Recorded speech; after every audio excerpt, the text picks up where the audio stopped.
Good morning dear students. आज का chapter है chapter number 3, repairing and maintenance of radiator and lubrication system. इस अध्याय के अंतर्गत हम सबसे पहले शीतलन प्रणाली का अध्ययन करेंगे, तत्पश्चात हम स्नेहन प्रणाली का अध्ययन करेंगे, उसकी रिपेयरिंग कैसे की जाती है और मेंटेनेंस कैसे होता है दोनों का। ठीक है, तो पहले हम बात करते हैं शीतलन प्रणाली की। शीतलन प्रणाली का जो मुख्य अवयव है वह है रेडिएटर। तो रेडिएटर रिपेयर व मेंटेनेंस, रेडिएटर का रिपेयर व मेंटेनेंस क्या होती है। अच्छा, रेडिएटर होता क्या है बेटा, जब भी आप किसी कूलिंग सिस्टम की बात करें तो मोस्टली जो ऑटोमोटिव व्हीकल होते हैं वहाँ पर आप पावर सप्लाई, मतलब सॉरी, जो वाटर सप्लाई है या कूलेंट सप्लाई है वो ऐसा तो है नहीं है कि लगातार एक जगह से कूलेंट देते रहेंगे और बाकी बस निकल कर उस टैंक में स्टोर होता रहेगा। कोई बड़ा सा टैंक आप जैसे रख देते हैं कहीं, अगर मानो स्टैटिक फॉर्म में है इंजन, कहीं पर एक स्थित अवस्था में है इंजन, वहाँ पर जैसे आपने देखा होगा कि एक वाटर टैंक भरा रहता है, वहाँ से वाटर जाता है और वापस जब वाटर वहाँ से हीट को एब्जॉर्ब कर लेता है इंजन हेड से, लौट के उसी टैंक में आ जाता है। तो ऐसा तो है नहीं, क्योंकि कैसा है, ऑटोमोटिव व्हीकल है, तो वहाँ पर तो आपको वैसे भी उसका लोड कम से कम करना होता है। तो उस लोड को कम करने के लिए, तो वाटर को जल्दी से जल्दी कूल करने के लिए और कम कूलेंट से ही काम चल जाए जिससे कि उस पर लोड ज़्यादा ना आए, तो उसके लिए हम रेडिएटर का प्रयोग करते हैं। रेडिएटर में क्या होता है, रेडिएटर में नंबर ऑफ ट्यूब्स का, नंबर ऑफ स्मॉल ट्यूब्स का एक अरेंजमेंट होता है। वह किस क्रॉस अरेंजमेंट भी हो सकता है, पैरेलल अरेंजमेंट भी हो सकता है, ठीक है ना, किसी भी प्रकार से वह अरेंजमेंट हो सकता है। उस ट्यूब के अंदर क्या होता है, वाटर फ्लो करता रहता है और जैसे व्हीकल आगे मूव करता है तो उन ट्यूब्स पे एयर जो है, जैसे क्योंकि व्हीकल मूव कर रहा हो तो व्हीकल की स्पीड होगी तो उसी स्पीड से एयर आके टकराती है रेडिएटर की फिन से। तो उन फिन से जब एयर टकराती है तो एयर उस वाटर की हीट को, जो कि ट्यूब के अंदर फ्लो कर रहा है, वो उस हीट को लेकर मूव आउट हो जाती है, जिससे कि वाटर कूल हो जाता है। ठीक है, तो रेडिएटर का काम क्या है कि जो इंजन की हीट है, उस इंजन की हीट को कूलेंट रेडिएटर तक लेके आता है और रेडिएटर हीट एक्सचेंजर की तरह कार्य करके उस हीट को बाहर एयर में सप्लाई कर देता है। ठीक है, जैसे कि अब यहाँ से देख पा रहे हैं, ये पूरा सिलेंडर ब्लॉक है। सिलेंडर ब्लॉक के चारों तरफ एक मतलब हॉलो शेप का हॉलो होता है सिलेंडर ब्लॉक। अब इसमें क्या है, कूलेंट भरा हुआ है। कूलेंट का मतलब वाटर और एक पर्टिकुलर कोई कूलेंट हो, उसका मिक्सचर होता है मोस्टली। तो यहाँ से आप देख पा रहे हैं कि इसकी यहाँ पर ये लगा हुआ है, जो आगे डिवाइस लगी हुई है, मैं आपको दिखा रहा हूँ यहाँ से। ये आपका रेडिएटर है और ये आपका सिलेंडर ब्लॉक है। ये मैनीफोल्ड है, इनलेट और आउटलेट मैनीफोल्ड। जो ऊपर आप देख पा रहे होंगे, जो ऊपर वाली ट्यूब है जिस पर गर्म जल लिखा हुआ है, यह गर्म जल क्या होता है, रेडिएटर के जो टॉप टैंक है, सिलेंडर ब्लॉक से वाटर को लेके आता है, हॉट वाटर को, और ये टॉप टैंक में आके छोड़ देता है। ठीक है, अब टॉप टैंक में है, जैसे जैसे वाटर यहाँ से फिन से ठंडा होता जाएगा, उसकी डेंसिटी बढ़ती जाएगी, तो डेंसिटी की वजह से ये ऑटोमेटिकली नीचे की ओर फ्लो होता रहता है। डेंसिटी बढ़ती जाती है, डेंसिटी बढ़ने पर वाटर नीचे की ओर फ्लो होता है और नीचे वाले टैंक में आके बढ़ जाता है। तो नीचे वाले टैंक में जो वाटर रहता है वो कैसा रहता है, कोल्ड वाटर रहता है। और ये कोल्ड वाटर फिर यहाँ पर ये दूसरा एक आउटलेट मैनीफोल्ड है और ये आउटलेट मैनीफोल्ड इसको सप्लाई कर देता है पुनः सिलेंडर ब्लॉक को। तो इस प्रकार से ये सिस्टम ऐसा एक साइकिल चलती रहती है कि वाटर आता है फिर लौट के चला जाता है ठंडा होने के पश्चात। तो इस प्रोसेस में क्या होता है कि जो सिलेंडर ब्लॉक में हीट एक्यूमुलेशन, हीट जो प्रोड्यूस हो रही है, उसको ये एक्यूमुलेट नहीं होने देता है सिलेंडर ब्लॉक में, उसको साथ के साथ वहाँ से रिमूव करता रहता है। तो ये काम है रेडिएटर का। ठीक है, अब इसका रिपेयरिंग कैसे करते हैं। इसके रिपेयरिंग आप यहाँ से देख सकते हैं, जो मैं आपको ये पीडीएफ सेंड कर दूंगा, इसमें केवल आपको रीड करना है। ठीक है, नोट्स इसका ना भी बनाया तो कोई दिक्कत नहीं है, लेकिन हाँ थोड़ा बहुत रेडिएटर के विषय में लिख लेना और मेंटेनेंस के विषय में लिख लेना, इससे ज़्यादा कुछ नहीं है। ऐसे रीड ज़्यादा करें तो ज़्यादा सही है, क्योंकि ऑब्जेक्टिव एग्जाम है। अब रेडिएटर मेंटेनेंस के चरण क्या होते हैं, हमें देखना है कि इसका रेडिएटर का मेंटेनेंस कैसे करते हैं। तो रेडिएटर मेंटेनेंस के चरण में सबसे पहला चरण है रेडिएटर को उल्टी दिशा में खाली करना। देखिए कई बार क्या होता है कि अब रेडिएटर है, वहाँ पर वाटर या कूलेंट भरा हुआ है, तो जो आपने सुना होगा स्केल फॉर्मेशन होता है, मतलब जो वाटर होता है उसमें कुछ ना कुछ अशुद्धियाँ मिली रहती हैं, वो इस अशुद्धियाँ किसमें, फिन्स में जम सकती हैं। आप लंबे समय तक रेडिएटर को यूज करते रहेंगे तो वो अशुद्धियाँ फिन्स जो हैं, जो ट्यूब हैं, उसमें जम जाएंगी और वो जो ट्यूब्स हैं उन ट्यूब्स को क्या कर देंगी, ब्लॉक कर देंगी। ठीक है, चॉक कर देंगी। अब जब वो ट्यूब चौक हो जाएंगे तो फिर उसमें पानी फ्लो होना ट्यूब्स में बंद हो जाएगा, जिससे कि रेडिएटर काम करना बंद कर देगा। तो आपको यह आवश्यक होगा कि जब भी आप जैसे एक पर्टिकुलर समय बाद क्या करते हैं, उसका मेंटेनेंस करते हैं गाड़ी का, ऑटोमेटिक व्हीकल का, तो उस केस में उल्टी दिशा में वाटर को फ्लो कराते हैं, जिससे कि जो भी वहां पर मटेरियल है, स्केल्स हैं, वो सारा निकल के बाहर आ जाए। ठीक है। समय समय पर रेडिएटर को उल्टी दिशा में खाली कर लेना चाहिए। इस कार्य को करने से पूर्व रेडिएटर पाइप, थर्मोस्टेट आदि को अलग कर देना चाहिए। तत्पश्चात रेडिएटर को उल्टी दिशा में खाली कर लेना चाहिए। वास्तव में बहते जल का प्रवाह रेडिएटर की उल्टी दिशा में बहना चाहिए, जिसके फलस्वरूप रेडिएटर की बारीक पिंस में फंसी हुई गंदगी बाहर निकल जाती है। ये मैं आपको पहले ही बता चुका हूँ। अब रेडिएटर की जो मतलब स्केल्स हैं या कुछ डस्ट है, वो सारी चीज़ें आप पहले ही बाहर निकाल देंगे। तो उसके बाद जो अगला स्टेप है वो क्या है, दाब कैप प्रणाली। अब दाब कैप प्रणाली क्या है, आप यहाँ पर देख पा रहे होंगे, ये दाब कैप कहलाता है। दिखा रहा हूं मैं आपको अभी। तो ये बेटा, ये जो लगा हुआ है ये क्या कहलाता है, दाब कैप। अब इसको इस तरह से डिजाइन करते हैं कि ये बहुत ज्यादा दाब लगाने पर भी ना खुले और बहुत कम दाब लगाने पर भी ना खुले। मतलब जब रेडिएटर में बहुत ज्यादा प्रेशर जनरेट हो रहा हो, मतलब बहुत ही ज़्यादा प्रेशर जनरेट हो जाए कि रेडिएटर फटने की नौबत आया, तो ऐसी अवस्था में कोई भी ना पहुँचे, मतलब थोड़े कम दाब पे ही खुल जाए, मतलब एक लिमिट से ज़्यादा दाब लगाने की आवश्यकता ना हो। दूसरा, बहुत कम दाब हो तो अंदर की तरफ ना खुल जाए, है ना।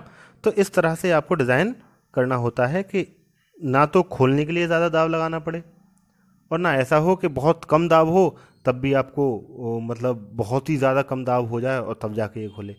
तो ये एक मॉडरेट या एक लिमिटेड, एक मिनिमम और मैक्सिमम ऐसी लिमिट्स में सेट करना होता है ना। इसके दो क्राइटेरिया बना देते हैं इसके प्रेशर के, उन क्राइटेरियाओं के बीच में, है ना, लिमिटेड क्राइटेरिया, उनके बीच में आपको ये सेट करना होता है। तो क्या होता है इसमें, देखिए एक्चुअल में क्या होता है, जो जल का वाष्प दाब है वह अगर 10 किलो पास्कल बढ़ जाएगा तो उसके क्वथनांक में 2.5 डिग्री की वृद्धि हो जाती है। इसी प्रकार वाष्प दाब का 40 किलो पास्कल बढ़ जाए तो उसके में 10 डिग्री की वृद्धि हो जाएगी। इस प्रकार से प्रेशर बढ़ने पर जो वाष्प दाब क्या होता है, बढ़ता रहता है। यदि शीतलन प्रणाली पूरी तरह से बंद है तो जल का क्वथनांक इतना बढ़ जाएगा कि जल को वाष्पीकृत करने के लिए उसके उच्च तापमान की आवश्यकता होगी। फलस्वरूप जल की वाष्प बनने की प्रक्रिया धीमी पड़ जाएगी, जबकि पहाड़ों पर निम्न वायुमंडलीय दाब के कारण वाष्प बनने की दर को अचानक वृद्धि हो जाएगी। और अगर आप इसे पहाड़ों पर लेके चले जाते हैं व्हीकल को, तो वहाँ पर इसका जो वाष्प है वो ज़्यादा वाष्प बनने लगेगी। उससे क्या हो, जब ज़्यादा वाष्प बनने लगेगी, भाई आपने तो क्वथनांक पहले से प्रेशर ज़्यादा है, अब प्रेशर ज़्यादा है, अब वहाँ पहुँच गए आप कोल्ड एरियाज़ में, तो वहाँ पर क्या होगा, टेम्परेचर सडन गिर जाएगा। टेम्परेचर सडन गिरेगा तो कम टेम्परेचर पे ही वाष्प बनने लगेगी। अब उस केस में रेडिएटर की फटने का भय रहता है।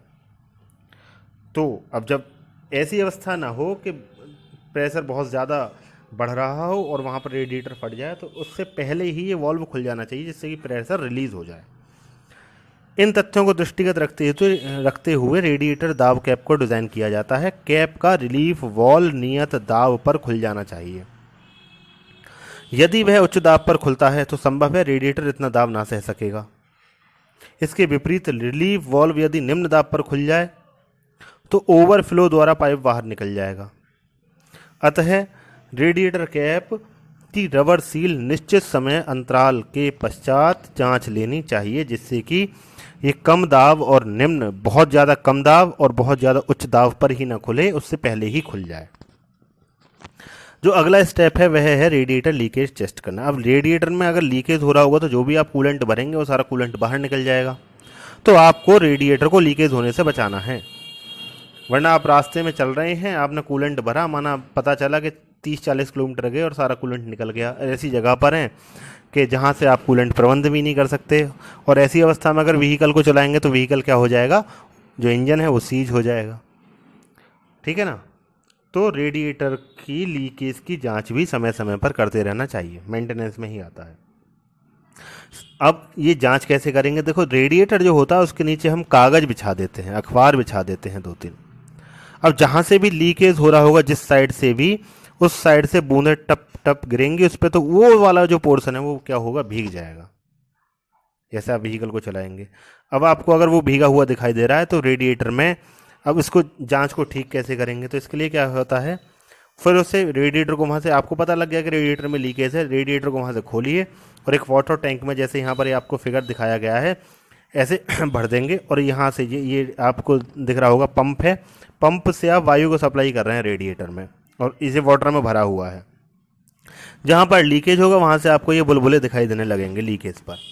अब जहाँ पर ये बुलबुले दिखाई दे रहे हैं वहाँ पर आप क्या करिए, उसको थोड़ा रेगमाल लीजिए और रेगमाल से उसको रब करिए और रेगमाल से रब करने के बाद, रब करने के पश्चात जो एमरी पेपर ले लो या रेगमाल बोलते हैं हम उसे, कॉपर सोल्डरिंग के द्वारा उसको बंद कर देते हैं, ठीक है, जिससे कि वो लीकेज बंद हो जाए। फिर उसके बाद उसको चेक करिए और चेक करिए, अगर वो सही है तो अच्छी बात है, उसे कस दीजिए, नहीं है तो पुनः वही काम करना है आपको, ठीक है। तो इस प्रकार से जो रेडिएटर है उसके लीकेज को बंद किया जाता है। अगला जो टॉपिक है, जो अगला है वह है शीतलन प्रणाली की समस्याएं व कारण।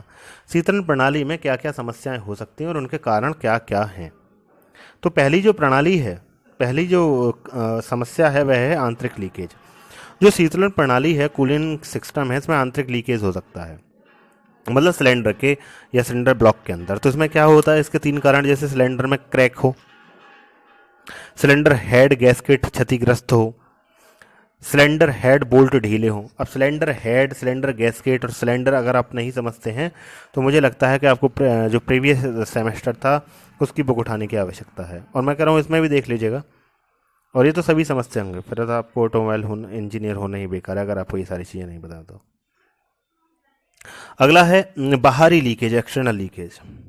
होस पाइप क्लिप ढीली हो, रबर होस पाइप क्षतिग्रस्त हो, रेडिएटर में लीकेज है, गैसकेट क्षतिग्रस्त है, तापमान गेज में लीकेज है। अगला अति तप्त इंजन, यदि इंजन अति तप्त होगा तब भी आपको कूलिंग सिस्टम में दिक्कत आएगी। शीतलक चक्रीकृत नहीं हो पा रहा है, मतलब जो कूलेंट है वह पूरा साइक्लिक प्रोसेस में वर्क नहीं कर पा रहा है, कहीं पर कुछ ना कुछ रुकावट है या फिर वापर बन गई है तो उसकी वजह से वह चौक हो गया है।